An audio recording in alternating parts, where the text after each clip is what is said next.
시작을 할 건데, 우선은 뭐 다들 기사 같은 건 보고 계시죠? 네.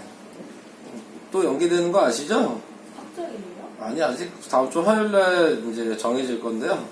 그날 되면 이제 다음 시간 수업 시간에는 확정이 되겠죠? 근데 거의 뭐 확정시 되고 있잖아요. 그래서 4월 첫째 주에 네, 계약을 하게 된다. 네, 이게 거의 확정식으로 정해져 있는 상태인 것 같아요. 더 이상은 뭐 계약을 미룰 수는 없다. 그래서 아마 그날은 무조건 이제 계약을 하게 되는 네, 그런 상황인 것 같고, 뭐 전에 제가 얘기 해드렸잖아요. 기사 나온 거. 네, 뭐 중간고사 아마 안 보게 될 것 같고, 네, 수행평가로 할 것 같고, 기말고사는 최대한 여름방학에 가깝게 네, 해서 네, 수업을 길게 한 다음에 시험을 보게 할 거고, 그리고 여름방학은 최소 2주. 그러니까 무조건 2주는 확보. 이런 바가 없다는 건데. 아, 이미 기사로 나와 있어요. 네, 서울교육청에서 그 기사 이제 학교에다가 권유를 한 게 있거든요. 그러니까는 방학을 최소한 2주는 가져야 된다. 네, 이렇게 이제 권고라고 써 있으니까 권유를 하고 있는 거죠, 학교에다가. 이제 교육청이 이런 식으로 해라. 이렇게 지금 권유를 하고 있는 상태여서 아마 2주는 보장이 될 거예요. 네. 아예 여름방학이 없어지거나 그러진 않을 거예요. 그러니까 그런 것들 생각을 해주시면 되는 거고. 그래서 내일 저희도 그거에 맞춰서 진도 어떻게 나갈지를 선생님들이랑 회의를 해가지고 정할 거고요. 네, 그래서 화요일이나 목요일쯤에는 아마 4월달 진도가 어떻게 나가는지 여러분들한테 알려드릴 수 있을 거예요. 그리고 부모님한테도 연락을 해서 다 어떤 식으로 진행할 건지 알려드릴 테니까 네, 좀만 고생을 좀 더 해주시면 되고요. 자, 오늘 뭐 할 거는 뭐 볼 것도 없고 뭐 쓸 것도 없고 네, 그냥 칠판만 그냥 볼 건 있죠. 쓸 게 없는 거지. 네, 칠판만 그냥 보시면 되고요. 네, 우리가 배운 내용을 그냥 정리만 한다고 생각하시면 됩니다. 자, 근해 공식. 근해 공식이라는 거 유도하는 방법이 맨 처음에 있었고, 자, 유도하는 방법을 얘기를 해주면 제일 처음에 뭐 했어요? A로 나누죠? 네, 그래서 A로 나누면 X제곱 플러스 A분의 BX 플러스 A분의 C가 되는 거고, 그 다음에 상수항을 넘기죠? 그럼 X제곱 플러스 A분의 BX는 마이너스 A분의 C라고 해야 되는 거고, 그 다음에 X 앞에 개수를 나누기하고 제곱을 하니까 X제곱 플러스 A분의 BX 플러스 나누기 2하고 제곱하면 2A분의 B의 제곱, 우변에도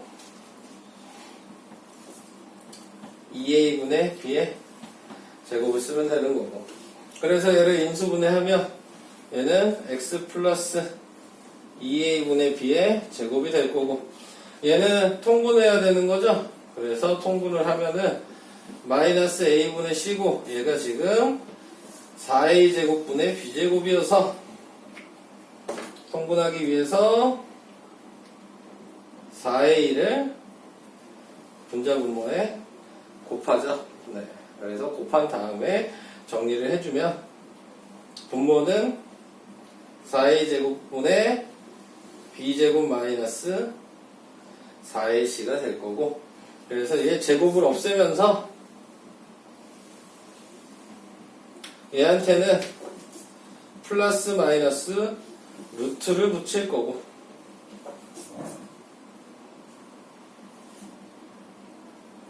자, 그런 다음에 분모는 유리화를 하고, 그 다음에 2A분의 B는 넘기면 분모가 통분이 되어 있는 상태니까 2A로 통분이 되고, 얘가 넘어가니까 마이너스 B고, 분자는 못 나왔기 때문에 플러스 마이너스 루트 B제곱 마이너스 4AC가 된다. 이게 근해 공식 유도하는 방법. 네. 그래서 이런 식으로 유도를 하면 된다. 이거 알아두시면 되고, 거기에서 또 알아두셔야 되는 건 여기 있는 B제곱 마이너스 4AC, B제곱 마이너스 4AC가 뭐라 그랬냐면 판별식이라 그랬어요.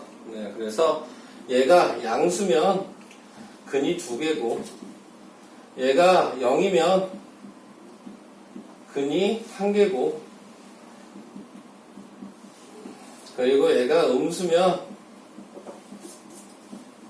근이 1개고 그래서 얘는 서로 다른 두 식은 이렇게 얘기하고 얘는 중근 그리고 얘는 해가 없다. 자, 이런 식으로 얘기를 했었다. 이것도 기억하시나요? 네. 그 다음에 또 뭐가 있냐면 식 쓰는 방법이 있었어요. 예를 들어서 x가 2고 x가 마이너스 3이고 x제곱의 개수가 3일 때 식 만들어라 이렇게 얘기하는 문제들이 있었거든요. 그러면 얘를 쓸 때는 어떻게 썼어요? 부호 반대로 집어넣죠. 그래서 x-2 얘도 반대로 집어넣으면 x 플러스 3은 0까지 쓴 후에 마지막에 x제곱의 개수에 맞춰서 그 숫자를 곱해주시면 되는 거죠. 그래서 이런 방식으로 쓰는 거는 전개를 해보면 x제곱 플러스 x 마이너스 6은 0이 돼서 식이 3x제곱 플러스 3x 마이너스 18은 0이라는 2차 방정식을 만들 수 있다. 그런가요? 똥똥똥 작은 것도 누구 거나요? 네. 소리 안 나게 해주시고. 자, 그 다음에 또 뭐가 있었냐면, 켤레근이라는 게 있었거든요. 네. 켤레근이라는 게, 예를 들어서, 2 플러스 루트 3이라는 근이 있다면, 다른 하나의 근은 무조건 뒤에 있는 부호가 반대인 2 마이너스 루트 3이다. 네. 여기 켤레근이라는 게 있어요. 그러면 이 켤레근 가지고 식 쓰는 방법도 있겠죠. 그래서 이 켤레근 가지고 식 쓰는 방법은 뭐였냐면 x제곱 플러스 가로하고 x 플러스 가로 이런 식으로 만들어 놨을 때 x제곱의 개수가 1일 때 어떻게 하냐면 얘랑 더한 게 부호 반대가 이 자리예요. 얘랑 더하면 몇이에요? 4죠? 그러면 4의 분부 반대니까 이 자리에 마이너스 4. 그리고 얘랑 곱하면 뭐야? 합차 공식이죠? 그래서 2 플러스 루트 3이랑 2 마이너스 루트 3을 곱한 거니까 4 빼기 1이어서 1이죠. 네. 그래서 이 근의 식을 구하라 그러면 x제곱 마이너스 4x 플러스 1이라고 켤레근을 이용해서 식을 만들 수도 있어요. 오케이? 기억나요? 안 나죠? 네, 제가 안 나서 설명하는 거예요. 네, 중요한 것들만. 네, 그래서 2차 방정식은 이 정도가 좀 중요한 내용이고, 활용은 어쩔 수 없이 여러분들이 보셔야 되는 거니까, 그것까지는 제가 뭐라고 얘기를 못 하겠는데, 네, 이렇게 식 만드는 거랑, 근해 공식 유도하는 거랑, 판별식을 사용해야 된다는 거 정도만 알고 계셔도 2차 방정식은 그래도 풀 수 있거든요. 네, 그러니까는, 이런 거 기억하시라고 잠깐 설명한 거예요. 알겠죠? 자, 그 다음에 이제 설명을 할게. 그러면 이제 2차 함수로 얘기를 해볼까요?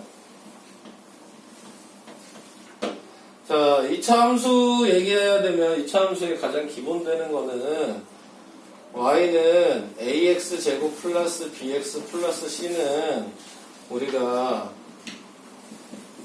일반형이라고 얘기하고 y는 a의 x 마이너스 p의 제곱 플러스 q라고 얘기하는 건 표준형이라고 얘기하고. 자, 그래서 여기 있는 A, B, C, P, Q 이 성질을 전부 다 알고 있어야지만 문제를 풀 수 있다고 얘기를 했어요. 그래서 지금 나와 있는 거에서 표준형을 쓰는 이유는 이 P랑 Q가 뭐기 때문이에요? 꼭지점이기 때문이에요. 그 다음에 또 이 P는 뭐라고 얘기하죠? 추계 방정식이라고 얘기해요. 이런 특징을 가지고 있고, Q는 뭐냐면 꼭지점에서 가장 밑에 있던 점이던가 가장 위에 있는 점이거든요. 누구 때문에 결정해 줄 수 있냐면 A가 양수면 아래로 볼록이니까 Q는 최소값을 얘기하는 거예요. 다르게 얘기하면 Y의 최소값이죠. 네, Q가 얘기하는 건. 그 다음에 A가 위로 볼록일 때에는 Q는 Y의 최대값을 얘기하는 거예요. 자, 그러니까 그림을 완성하기 위해서는 가장 밑에 점이랑 가장 위에 점을 알아야지만 그림을 포물선을 그릴 수가 있기 때문에 무조건 Q가 그림을 그리는데 필요한 정보가 되는 거죠. 그래서 이거를 생각을 해주셔야 되는 거예요. 그래서 여기 있는 A, 이제 A에 대해서 얘기하면 되겠죠, 먼저. A는 양수면, 아까 얘기한 대로 이렇게 아래로 볼로. A가 음수면 위로 볼로. A의 절대값을 한 수가 크면 뾰족하게. A의 값이 작으면 작을수록 넓적하게. 이렇게 퍼지는 그림 형태의 모양을 가지게 된다. 자, 요거에 대해서 알아두셔야 되는 거였고. C가 하는 역할은 뭐였어요? C 하는 역할이 뭐죠? Y절편. 그쵸? 네, C는 Y절편. 이 역할만 하는 거야. 다른 역할은 없어. C가 하는 역할은. B가 하는 역할은 뭐였죠? Y축을 기준으로 그림이 왼쪽이 더 많은지 오른쪽이 더 많은지를 결정짓는 역할을 한다고 했어요. 그래서 B가 0일 때에는 Y축이 예를 들어서 이렇게 돼 있다면 뭐 A가 양수라고 했을 때 무조건 정가운데야. B가 0일 때. 이 0을 기준으로 B가 0보다 이렇게 작은 쪽이 이쪽이고 B가 0보다 큰 쪽이 이쪽이잖아요. 그러면은 생각을 해줬을 때 A랑 B랑 부호가 똑같을 때만 왼쪽의 비중이 더 크다 그랬고, 그래서 밑에다 쓸게요.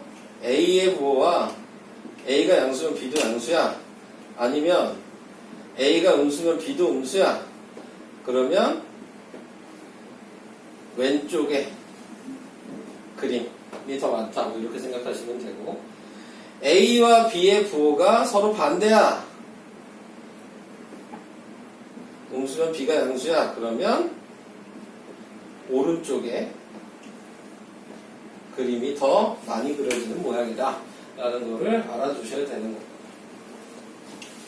자, 이게 기본적으로 지금 여러분들이 ABC에 대해서 알아야 될 정보고요. 아직 얘기가 안 끝났죠. 그림에 대해서 아직 정확하게 얘기한 건 없어요. 그냥 ABC, PQ가 그냥 하는 역할만 그냥 얘기를 한 거잖아요. 네. 여기에서 이제 더 구체적으로 들어가면 뭐가 있어야 돼요? 자, 이런 모양의 식이 어떻게 그려지냐, 요거를 생각을 해주셔야 되고, 그 다음에 증가하는지 감소하는지도 알아야 되는 거거든요. 그래서 얘를 봤을 때 얘의 특징은 뭐였냐면, 무조건 원점이 꼭지점이고요.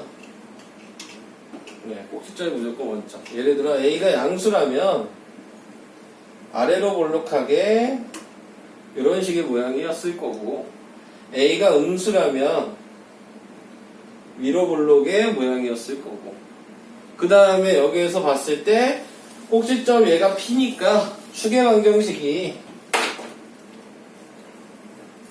Y축인데 그게 X는 0이고, 이 X는 0을 기준으로 왼쪽은 X가 0보다 작은 쪽일 거고 오른쪽은 X가 0보다 큰 쪽일 텐데, X가 0보다 작은 쪽에 A가 양수일 때에는 증가 감소고,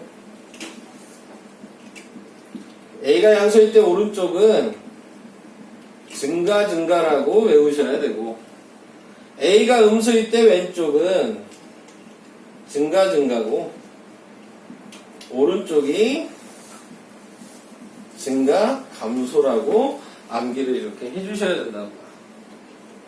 이해 가십니까? 네, 그래서 이런 것들을 알고 계셔야 되는 거였고, 그 다음에 그러면 이제 식이 y는 ax제곱 플러스 q라는 식이 또 있거든요. 요 식일 때에는 차이가 뭐냐면 요 그림이 꼭지점이 그냥 위로 몇 칸 갔는지 아래로 몇 칸 갔는지의 차이만 있어요. 다르게 얘기하면 축의 방정식은 안 바뀌어. 같은 축이야. y축이 그냥 x는 0이니까. 얘 꼭지점이 지금 0,q라고 써야 되기 때문에, 그러니까 바뀌는 게 아무것도 없어. 그냥 이 그림이 그냥 그대로 위로 몇 칸 올라가냐 아래로 몇 칸 올라가냐 그 차이만 있는 거죠. 그러니까 그런 식으로 외워주셔야 되고, 또 식이 뭐가 있어요? y는 a의 x-p의 제곱이라는 식이 있죠. 얘는 이 그림이 뭐야? 그대로 오른쪽과 왼쪽으로 똑같이 이동을 해야 되는 상황이에요. 그러면 오른쪽과 왼쪽으로 이동을 한다면 예를 들어서 P가 3이야. 그러면 방금 전에 옆에 있던 이 그림이 위로 블록만 할게요. 이 그림이 P가 3이라면 여기 어차피 식으로 좀 쓸게요. 여기가 3이라면 꺼낼 때 그 추계방정식이 3으로 부호 반대로 꺼내줘야 되는 거였고 움직이는 게 전부 다 옆으로 3칸 간 거라고요. 그래서 이렇게 그려지잖아요. 그러면 이 내용이 그대로인데 뭐만 바뀌어? 여기 위에 있는 이 숫자만 달라지는 거야. 여기가 추계방정식이 되니까 얘가 x는 3. 그럼 당연히 거기에 오른쪽은 x는 3보다 크다. 왼쪽은 x가 3보다 작다. 요것만 바뀌는 거지 이 처음에 그려놨던 이 모양은 그대로 가져가야 된다. 네. 이해되시죠? 그러니까 이걸 외우셔야지 이동을 했을 때 위에 있는 숫자를 바꾸기만 하면 되니까 요 형태만 외우시는 게 제일 중요한 거예요. 처음에 외우실 때. 자, 그래서 이런 식으로 이동을 시키는 거고 당연히 표준형일 때는 오른쪽으로도 움직이고 위로도 움직이니까 그거에 대해서는 얘기할 필요가 없을 것 같고. 오케이? 그 다음에 또 뭐가 있을까? 문제 풀 때 식 쓰는 방법이 있죠. 네. 식 쓰는 방법이 3가지가 있었어요.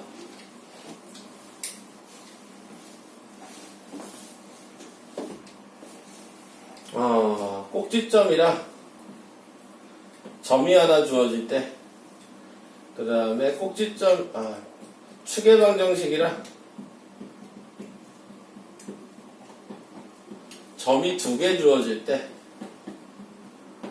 그 다음에 점이 3개 주어질 때, 점 하나랑 x절편이 주어질 때 맞춰서 식을 사용하는 게 달랐어요.